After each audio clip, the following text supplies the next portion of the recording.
이번 단원에서는 파이프 플로우, 즉 파이프 배관 속을 흐르는 유체에 대해서 깊게 공부해 볼 예정입니다.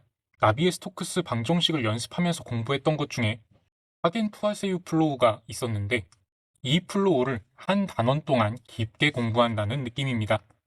자, 직경이 일정한 원형의 파이프 속을 흐르는 유체에 대해 매스 컨저베이션, 리니어 모멘텀 컨저베이션, 그리고 에너지 컨저베이션 기반으로 각각 분석을 진행해 보겠습니다. 세 가지 관점에서 파이프 플로우를 분석해 본다면 파이프 속에서 어떠한 일이 일어나고 있는지를 재미있게 알아볼 수 있겠죠. 먼저 매스 컨저베이션입니다. 레이놀즈 트랜스포트 시오롬으로부터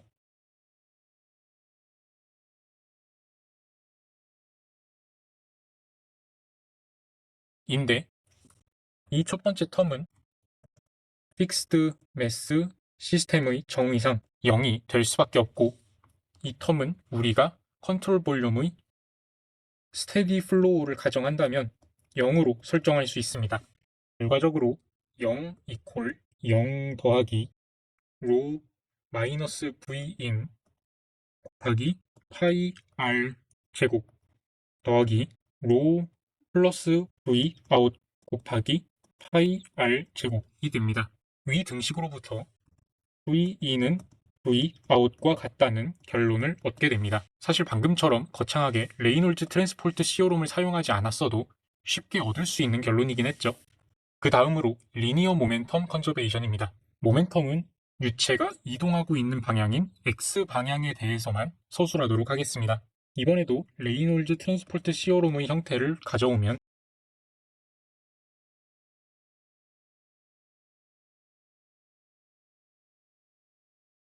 이렇게 됩니다. 첫 번째 텀은 시스템이 받은 합력이고 두 번째 텀은 컨트롤 볼륨의 스테디 플로우를 가정한다면 0으로 설정할 수 있습니다. 결과적으로 식의 형태는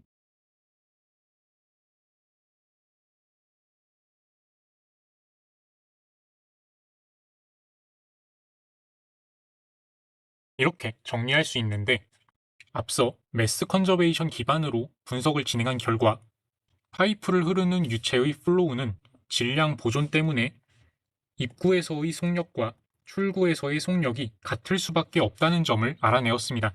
따라서 계산 결과는 0이 됩니다. 시스템이 받는 X방향 힘의 합력이 0이 된다는 뜻이죠.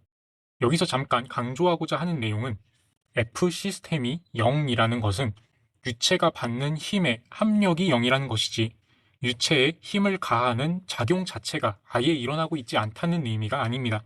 그러면 이 유체에 힘을 가할 수 있는 요소가 무엇이 있을지 생각해 봅시다. 하나하나 따져보면 우선 기본적으로 압력으로 인한 힘 F 프레셔가 있을 것이고 중력으로 인한 힘 F 그래비테이션이 있을 것이며 또한 우리는 유체의 점성을 고려하고 있으므로 운동 중인 유체 입자들과 정지에 있는 파이프의 표면 사이에 작용하는 마찰 F 프릭션이 있을 것입니다.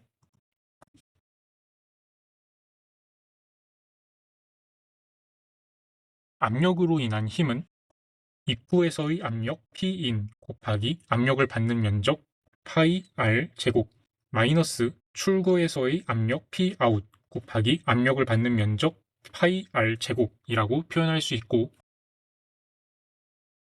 중력으로 인한 힘은 rho g 그리고 특정 구간에서의 유체의 부피 파이 R 제곱 곱하기 L 그리고 사인 파이를 곱함으로써 파이프의 기울어진 정도를 반영할 수 있습니다.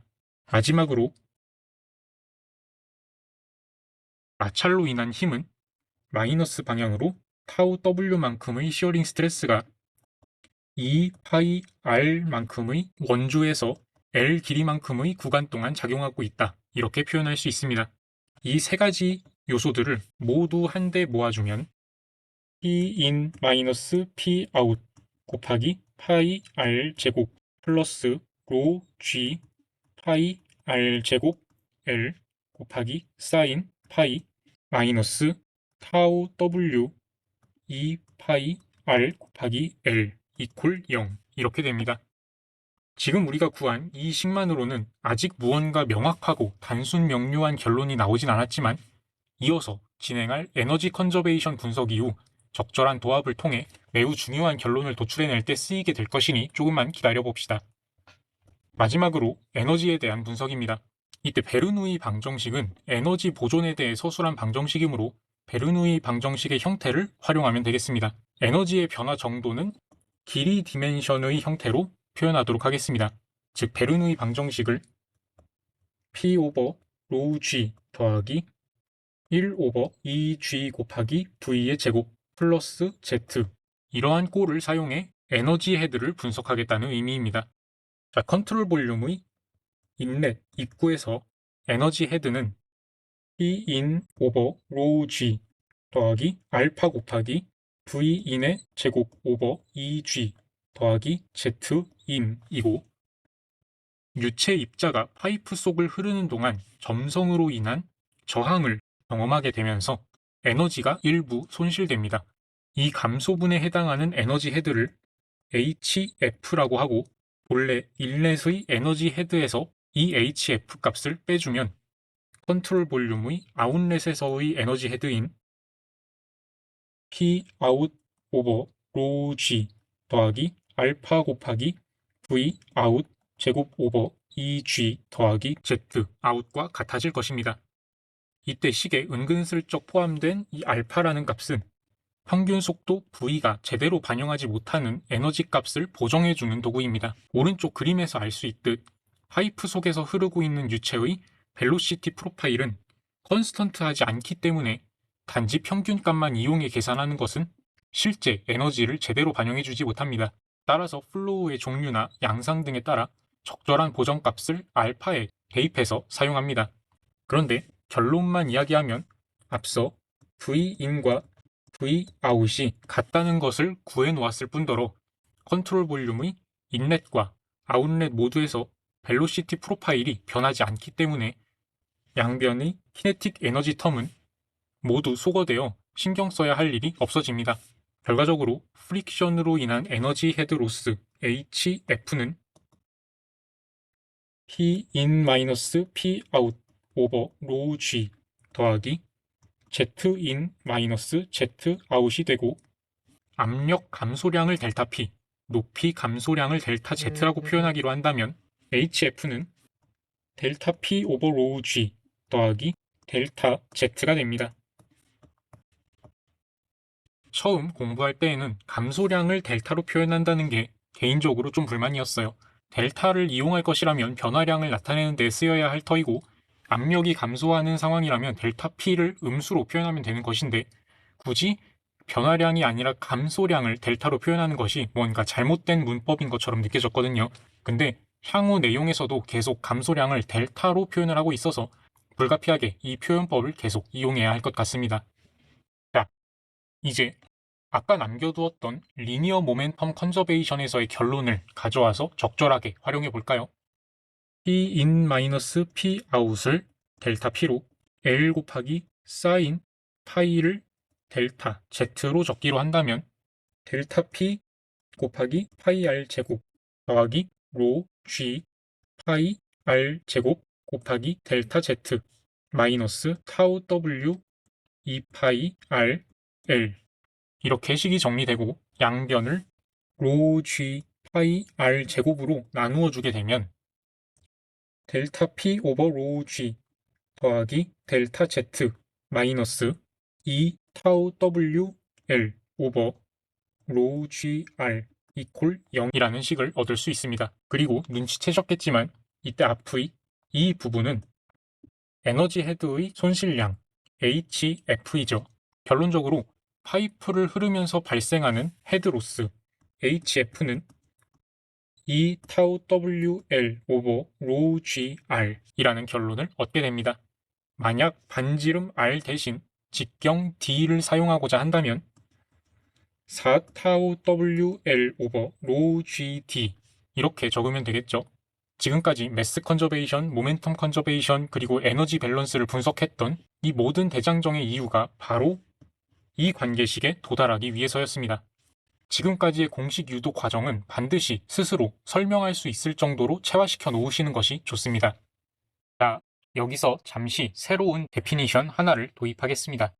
그 내용이 뭐냐 하면 달시 프릭션 팩터 F를 8타우 W 오버 로 V 제곱이라고 정의합시다. 이유는 없어요. 그냥 정의가 그렇습니다. 그때 이 정의는 되도록이면 꼭 외워놓으시는 편이 좋습니다. 그러면 이 달시 프릭션 팩터 F를 헤드로스 HF에 포함시켜보면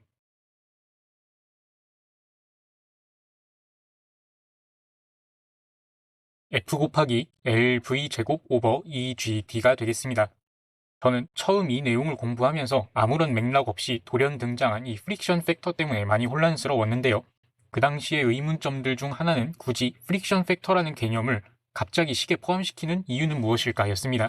그에 대한 답은 앞으로 문제에서 제공하는 특정 공식이나 특정 룩업 테이블 등을 활용해서 F값을 구해 계산에 적용할 일이 많기 때문입니다. 이 프릭션 팩터 F값은 향후 굉장히 자주 사용될 것이며 각기 다른 다양한 상황에서 F값을 구하기 위해 사용되는 공식들을 많은 과학자와 공학자들께서 제작을 해놓으셨습니다. 물론 외울 필요는 전혀 없을 겁니다. 자, 지금까지 서큘러 파이프 플로우의 기본적인 헤드 로스에 대해서는 공부했으니 라미나 플로우와 터뷸런트 플로우 각 경우에 대한 개별적인 내용을 다루어 봅시다. 이 두 가지 플로우에 대해 논하려면 먼저 라미나 플로우와 터뷸런트 플로우의 의미가 무엇인지를 알아야겠죠. 이 두 용어의 의미를 설명드리기 앞서 먼저 스테디 플로우와 언스테디 플로우의 뜻을 생각해 봅시다. 스테디 플로우라 함은 시간이 지나도 각 위치에서 속도, 압력, 온도, 에너지 등의 프로퍼티가 변하지 않는 플로우이고 언스테디 플로우라 함은 시간이 지남에 따라 각각 위치마다 프로퍼티가 변하는 플로우입니다. 스테디 플로우는 이와 같이 시간과 무관하게 일정한 값을 유지하는 그래프로 대표될 수 있고 언스테디 플로우는 이와 같이 시간이 흐르면서 값이 변화하는 그래프로 대표될 수 있겠네요. 하지만 이때 같은 스테디 플로우 혹은 같은 언스테디 플로우에서도 라미나 플로우냐 터뷸런트 플로우냐에 따라 그래프의 형태가 달라집니다.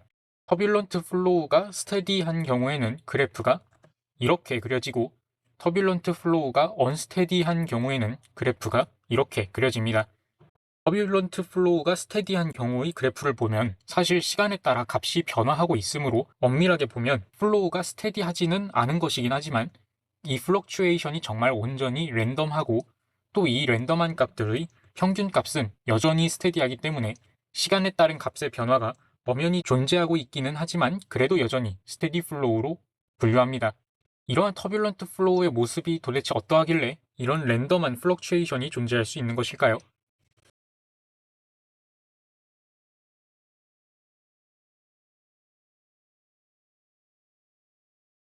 터뷸런트 플로우의 경우에는 유체 분자 하나하나의 개성이 강해서 통일된 방향으로 질서 있게 이동하려고 하지 않습니다. 또 에디라는 소용돌이가 흐름 내부에 형성되기도 합니다. 이러한 움직임이 굉장히 랜덤하기 때문에 아까 그래프에서 보았던 것과 같은 플럭추에이션이 발생하는 것이죠.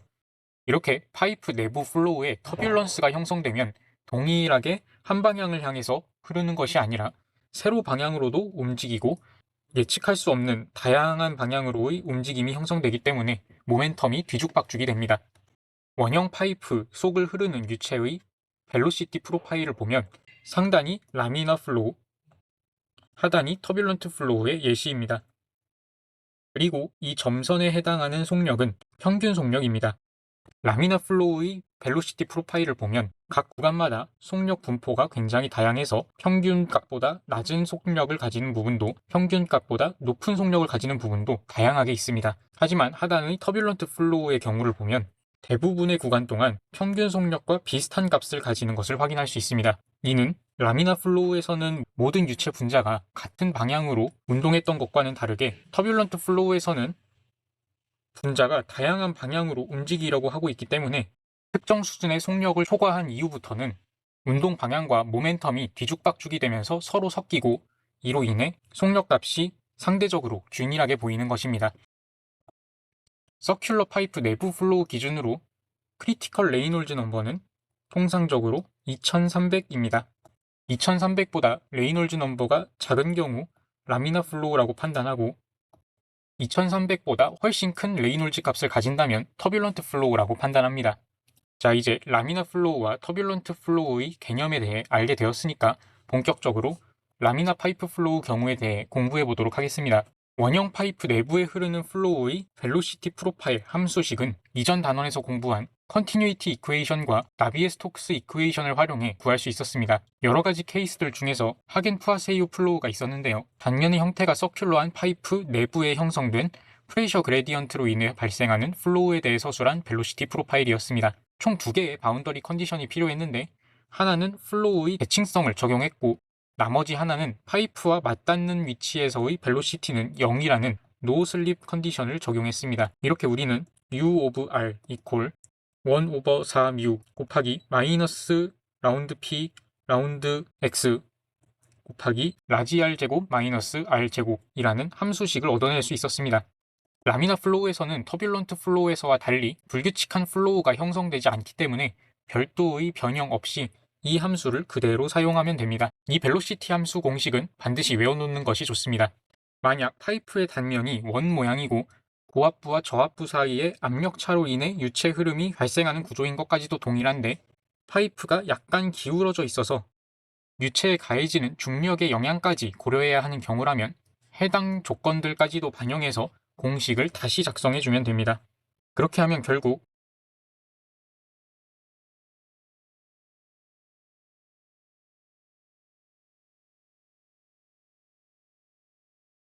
이러한 공식을 얻어낼 수 있게 됩니다.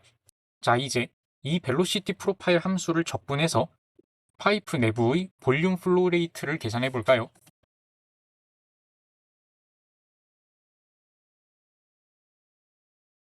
항은 인테그랄 0부터 r까지 ur 곱하기 2파이 r dr에 따라 적분해주면 됩니다.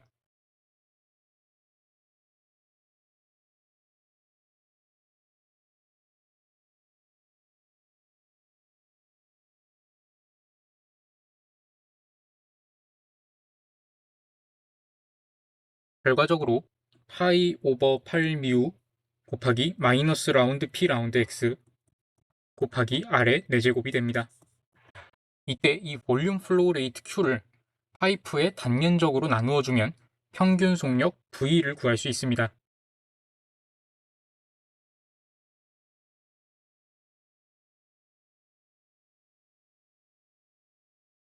결과적으로 1 오버 8뮤 곱하기 마이너스 라운드 P 라운드 X 곱하기 R 제곱이 됩니다.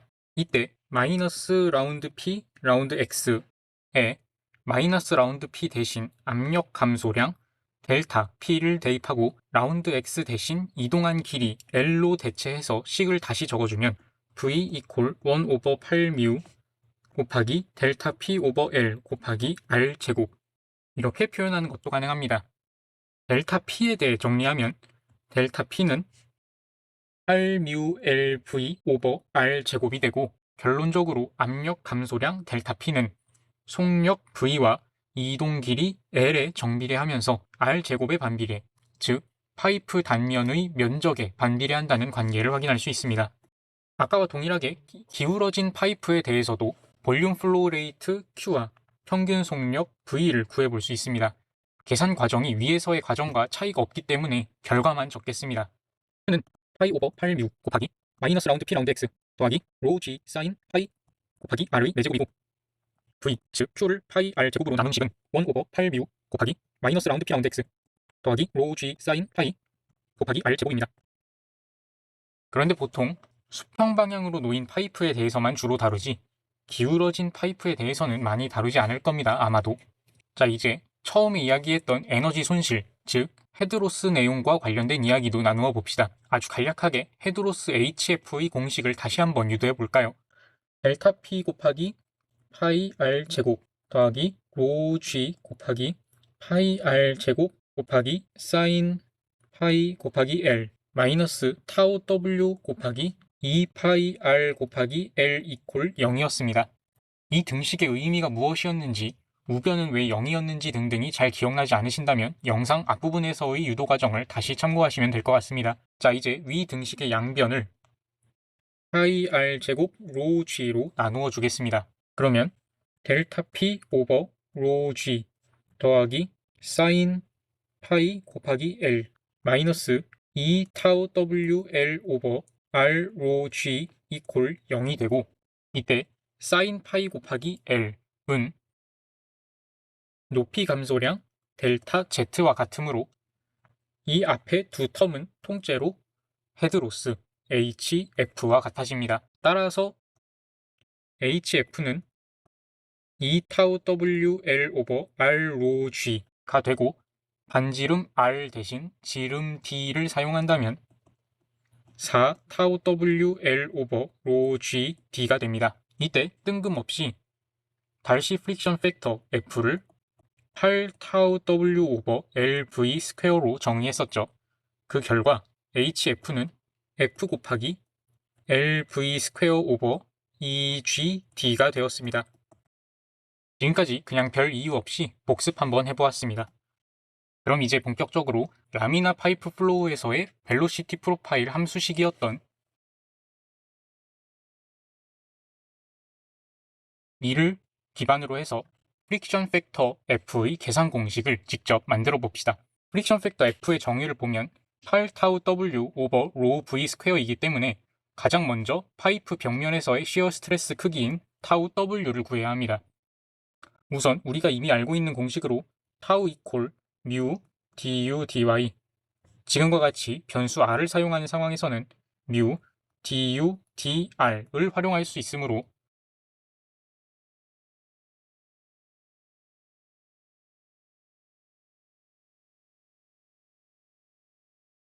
이렇게 적어서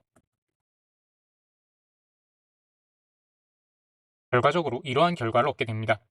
이때 라운드 p 라운드 x는 음수이므로 우리가 필요한 타우 w에 타우 오브 r의 절대값을 할당시키면 2분의 1 마이너스 라운드 p 라운드 x 곱하기 r이 됩니다. 자, 이렇게 방금 도출한 식 형태를 볼 때 라운드 p 라운드 x가 포함되어 있는 것이 썩 좋아 보이지가 않으니 이 부분을 다른 형태로 대체시켜 보도록 합시다.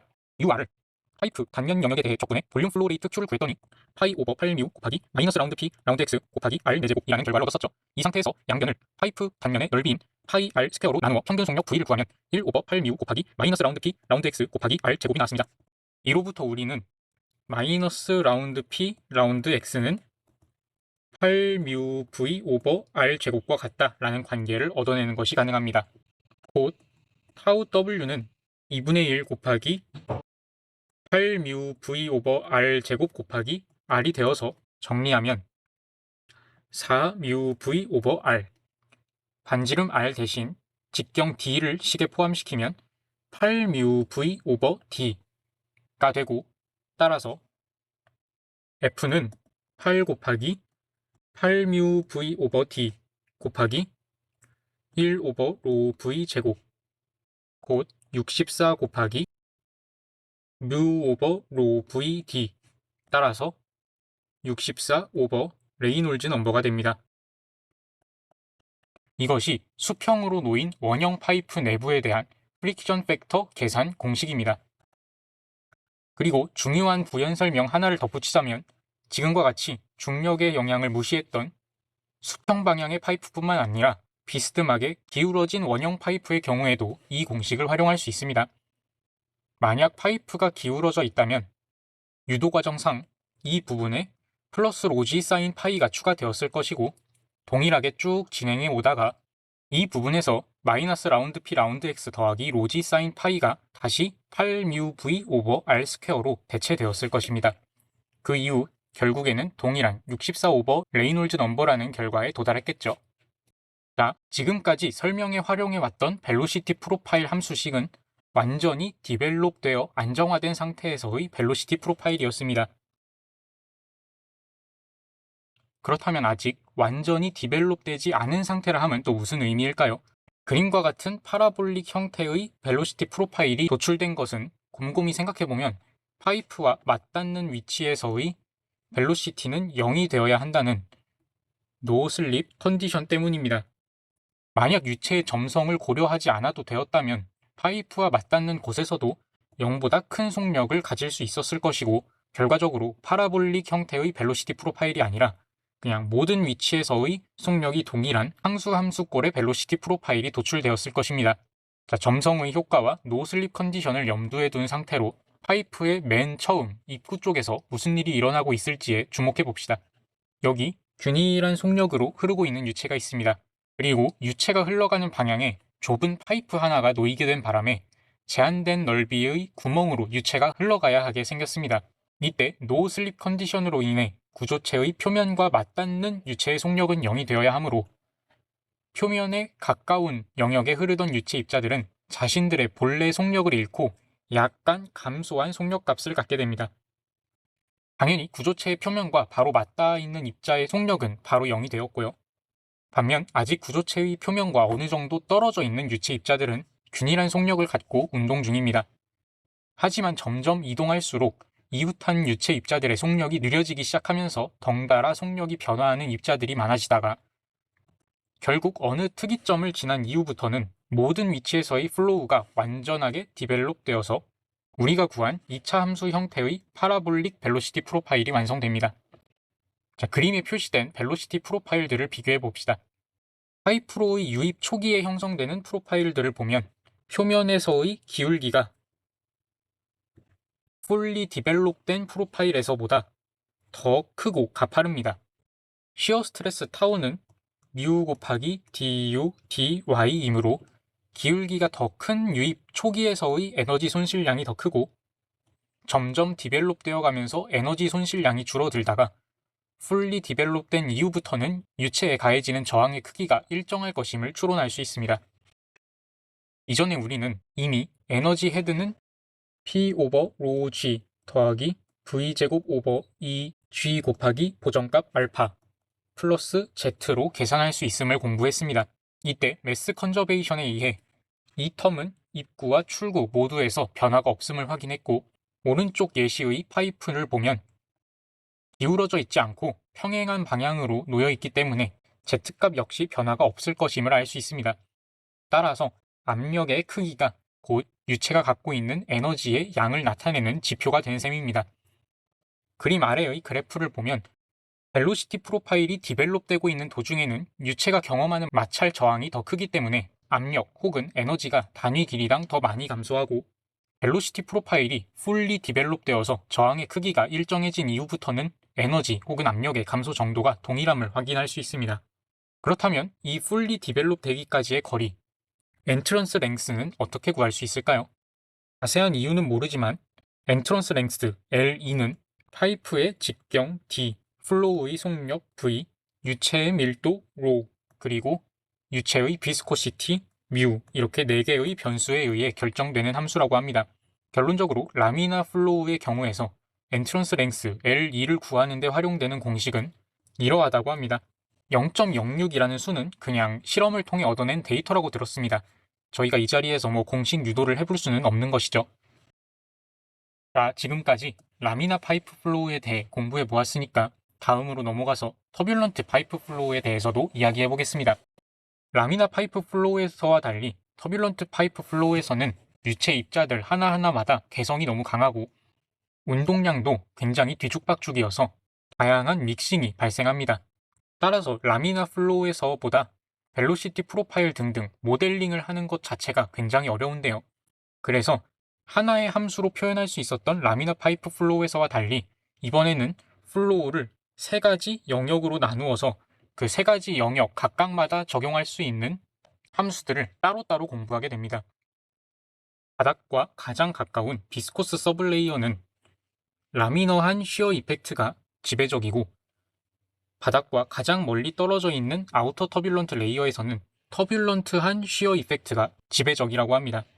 먼저 벽과 바로 맞닿아 있는 부분의 영역인 비스코스 서블레이어 부분에 대해 설명드리겠습니다.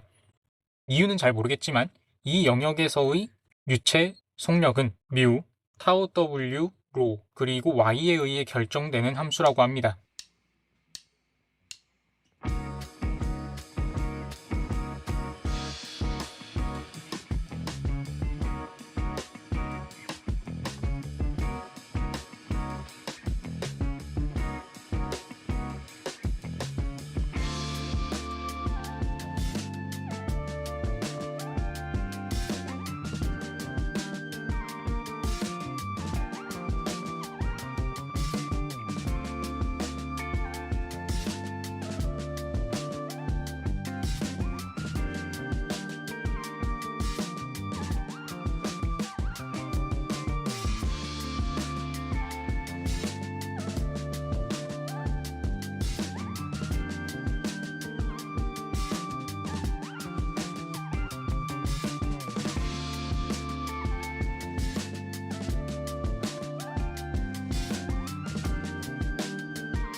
디멘셔널 애널리시스를 활용해서 여기까지의 결론은 어찌저찌 이끌어낼 수 있습니다.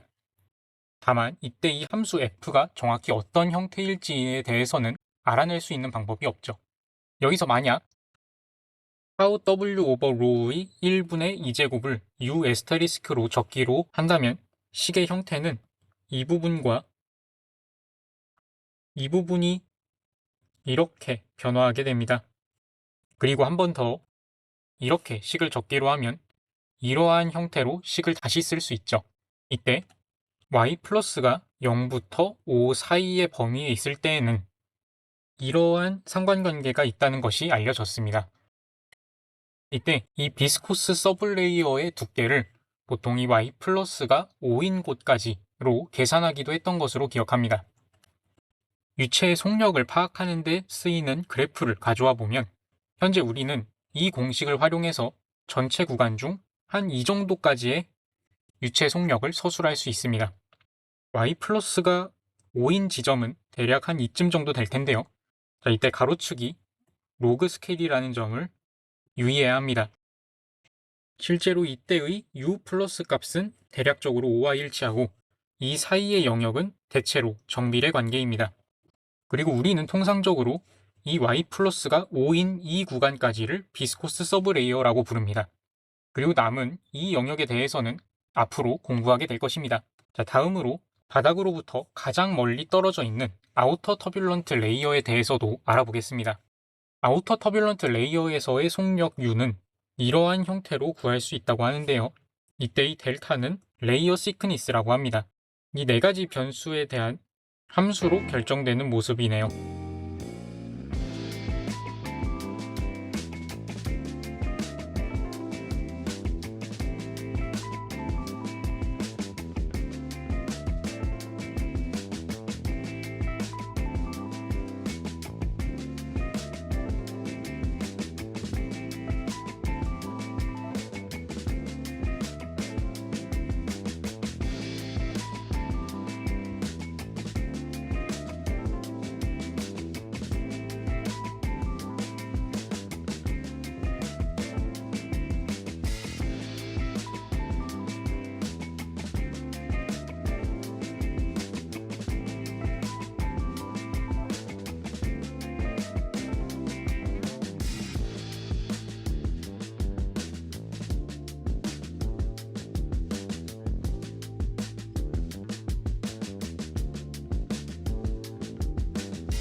이 정도까지의 관계는 디멘셔널 애널리시스를 통해서 얻어낼 수 있습니다.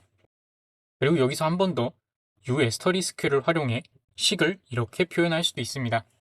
아우터 터뷸런트 레이어에 해당하는 구간은 저도 잘 모르지만 대략 한 2 이상부터가 아닐까 싶네요. 자, 그리고 마지막으로 오버랩 레이어에서의 공식 유도인데요. 이 구간에서의 벨로시티 공식은 비스코스 서브 레이어에서의 공식과 아우터 터뷸런트 레이어에서의 공식을 부드럽게 연결하는 함수를 도출해서 구합니다. 이를 우리가 직접 유도할 만한 건 아니고 결론만 이야기하면 이렇게 됩니다. 그리고 이때 한 번 더 형태를 다르게 바꾸어 보면 이러한 식으로도 표현할 수 있습니다. 자, 지금까지 세 가지 영역에 대한 공식을 각각 알아보았는데 비스코스 서브 레이어는 대략 이 정도 구간, 아우터 터뷸런트 레이어는 대략 한 이 정도 구간이었습니다. 그러면 이 나머지 이 영역은 모두 오버랩 레이어에 해당한다는 뜻일 텐데 이 그래프의 가로축이 로그 스케일이라는 점을 알고 보면 우리가 분석해야 하는 구간 중 대부분의 유의미한 구간을 커버하고 있는 것이 바로 오버랩 레이어라는 것을 알 수 있습니다. 따라서 오버랩 레이어에서의 유체 흐름에 대해 서술하는 이 공식 형태는 그래도 꽤 핵심적인 내용이기 때문에 외워놓는다면 도움이 될 수도 있습니다. 하지만 그렇다 할지라도 여전히 웬만하면 어펜딕스를 학교에서 제공해주는 것이 상식적이겠죠. 우리가 이렇게 유도한 로가리즈믹 로는 우리가 크게 신경 쓸 일이 많이 없는 아우터 로를 제외하면 거의 대부분 영역에서 사용될 수 있는 공식입니다. 왜냐하면 디스코스 서브레이어에서의 공식은 전체 구간 중 2%보다 작은 구간에서만 사용할 수 있다고 하기 때문에 이를 제외한 거의 대부분의 유의미한 구간에서는 이 로가리즈믹 로를 사용할 수 있다는 것이죠. 그래서 거의 대부분의 터뷸런트 플로우 문제를 풀이할 때 이 로가리즈믹 로만 사용해도 준수한 결과를 얻어내는 것이 가능하다고 합니다. 사실상 가장 많이 쓴다는 것이죠. 자, 이제 벨로시티 프로파일에 대해 알아보았으니까 달시 프릭션 팩터에 대한 공식도 알아봅시다. 우리가 라미나 파이프 플로우에서의 달시 프릭션 팩터는 유체의 레이놀즈 값, 즉 밀도, 속력, 파이프의 직경, 그리고 점성, 이러한 것들이 중요했는데 터뷸런트 플로우에서는 파이프 벽면의 러프네스 정도에 의해서도 영향을 굉장히 크게 받습니다. 따라서 이러한 파이프 벽면 재질의 특성 역시도 공식에서 반영해 주어야 하는 것이죠. 공식 형태부터 결론적으로 봐보겠습니다. 여기에 우리가 궁극적으로 구하고자 하는 프릭션 팩터가 포함되어 있고 여기에 레이놀즈 넘버가 포함되어 있습니다. 그리고 여기에 들어간 신기한 텀이 있는데 분모에 있는 D는 당연히 파이프의 직경일 것이고 처음 보는 이 엡실론은 파이프의 러프네스 하이트입니다.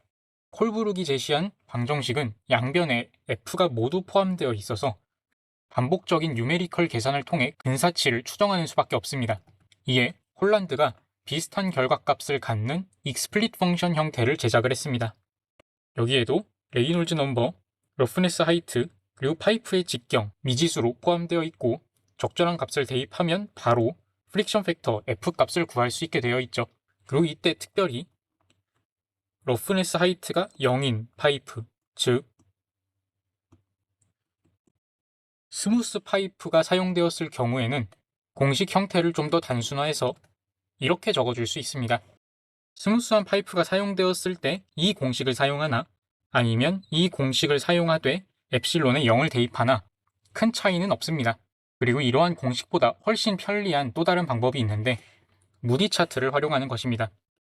아까 공식 형태를 보면 레이놀즈 넘버와 엡실론 오버 D 값이 함수값을 결정하는 변수였죠. 무디 차트에는 가로축에 레이놀즈 넘버 그리고 각 라인마다 할당된 입실론 오버 D 값이 있을 때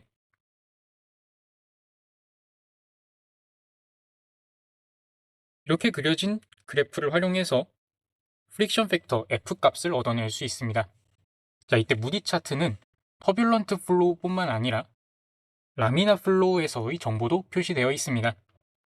라미나 플로우와 터뷸런트 플로우 모두에서 레이놀즈 넘버가 증가할수록 프릭션 팩터 값은 감소하는 경향성을 보입니다.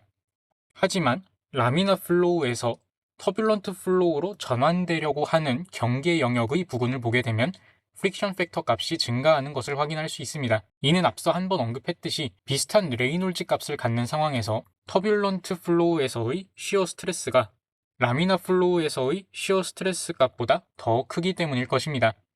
벨로시티 프로파일 형태를 보더라도 터뷸런트 플로우에서 월 부근의 du, dy 값이 더 컸었죠.